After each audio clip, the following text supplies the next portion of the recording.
ৰঙানদীত যেতিয়া জুবিন গাৰ্গ আহিছিল এক সংগীতা অনুষ্ঠানত, সেই সংগীতা অনুষ্ঠানত ৰঙানদী সমষ্টিৰ সান্নিধ্য পোৱা লোকসকলে, জুবিন গাৰ্গৰ সান্নিধ্য পোৱা লোকসকলক আজি জুবিন গাৰ্গৰ এজন অনুৰাগী ঋষিৰাজ হাজৰিকা ডাঙৰীয়া তেখেতে সকলোকে বিনামূলীয়াকৈ জুবিন গাৰ্গৰ যি শেষৰখন চিনেমা ৰৈ ৰৈ বিনালে চোৱাৰ এটা দৰ্শনী তেওঁলোকে টিকেট কৰি দিছে। আমি কথা পাতিবলৈ যত্ন কৰোঁ। জুবিন দা আমাৰ আৱেগ, জুবিন দা আমাৰ সকলোৰে প্ৰাণৰ শিল্পী, মনৰ শিল্পী আৰু মোৰ এগৰাকী জ্যেষ্ঠ অভিভাৱক আছিল। আজি জুবিন দা আমাৰ মাজত কায়িকভাৱে নাই, কাৰণ জীৱনৰ শৈশৱকাল আৰম্ভ কৰিছিলোঁ জুবিন দাৰ প্ৰথম চিনেমাখনেৰে, তুমি মোৰ মাথো মোৰ।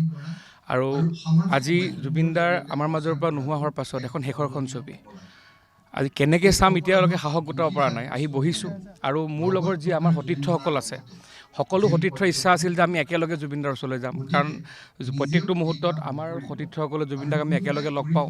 প্ৰত্যেকজন যুৱ প্ৰজন্ম আমাৰ কাৰণে সাহস আছিল জুবিন দা।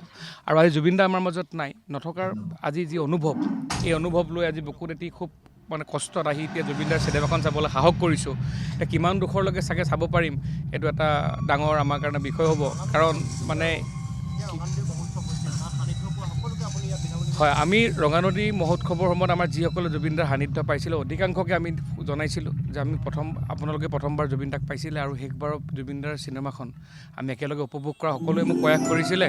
আৰু সেইকাৰণে সকলোকে লৈ আজি আমি আহিলোঁ ৰঙানদীৰ পৰা, যিহেতু আমাৰ ৰঙানদীত কোনো চিনেমা হল নাই। তো আমাৰ ইচ্ছা আছিল, জুবিন দাই মই কথা পাতি আছিলোঁ যে আমি অহা বছৰলৈ ৰঙানদীত এটা চিনেমা হল কৰিম, কিন্তু বহু এনেকুৱা সপোন থাকি গ'ল।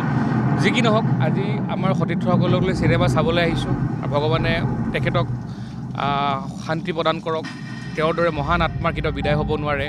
আমি ভাবিছোঁ যে কিছু সময়ৰ কাৰণে তেওঁক আমি জিৰণি দিছোঁ।